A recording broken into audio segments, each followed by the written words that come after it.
नमस्कार साथियों, मैं हूँ चिरंगी। आपका स्वागत करता हूँ मेरे यूट्यूब चैनल चिरंगी क्लास में। साथियों, आज के इस वीडियो में हम विंध्यन सेल समूह, प्री कैम्ब्रियन सेल समूह, लेटेराइट सेल समूह, एलुवियम सेल समूह, इन चारों टॉपिक्स को पढ़ने वाले हैं।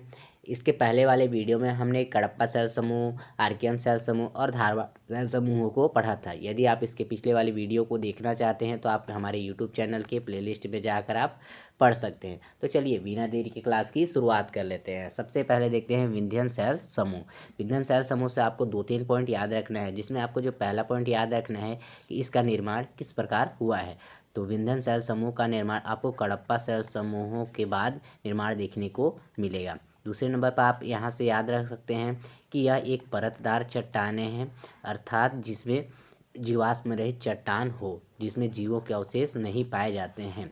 विंध्यन सेल समूह जीवाश्म रहित चट्टान है जिसमें जीवों के अवशेष नहीं पाए जाते। एंड तीसरा पॉइंट आप यहाँ से यह याद रख सकते हैं कि यहाँ प्रमुख खनिजें कौन कौन सी हैं।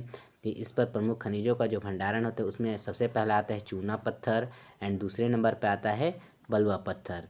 साथियों, अब देख लेते हैं प्री कैम्ब्रियन सेल समूह को। तो प्री कैम्ब्रियन सेल समूह से भी आप 1-2 पॉइंट याद रख सकते हैं, जिसमें पहला जो पॉइंट है कि प्री कैम्ब्रियन सेल समूह का निर्माण कैसे हुआ।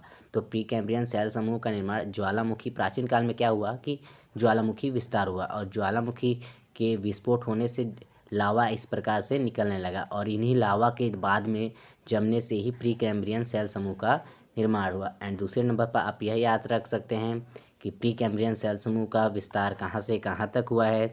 तो प्री कैम्ब्रियन सेल समूह का आपको दुर्ग जिला में और दुर्ग जिला के संचारी में और राजनांदगांव जिला में देखने को बेसिकली मिलेगा। नेक्स्ट यहाँ से देख लेते हैं लेटेराइट सेल समूह।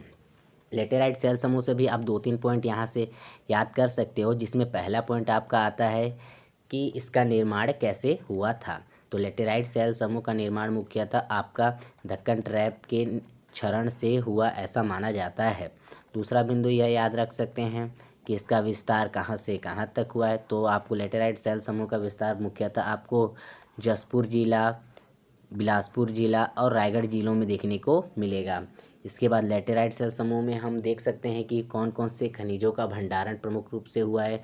तो लेटेराइट सेल समूह में आपको प्रमुखतः खनिज बॉक्साइट का और मैग्नीज का भंडारण देखने को मिलेगा। इसके अलावा यहाँ से आपको कोयला भी प्राप्ति होती है। कोयला के अलावा अब बॉक्साइट और मैग्नीज का भंडारण देखने को मिलता है। साथियों, अब लास्ट वाला देख लेते हैं। सॉरी, ये नहीं है बे।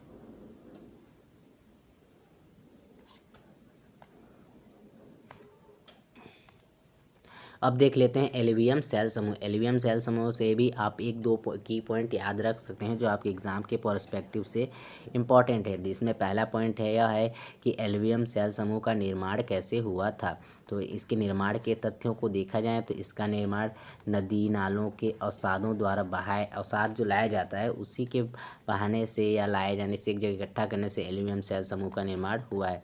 दूसरा बिंदु यहाँ याद कर सकते हैं कि इसका विस्तार कौन कौन से क्षेत्रों में हुआ है। तो इसका आपको सरगुजा एंड जसपुर जिला में देखने को मिलेगा। साथियों, ये रहा आज का सेक्शन। आपको कैसा लगा कमेंट सेक्शन में कमेंट करके जरूर बताइएगा। मिलते हैं नेक्स्ट वीडियो में।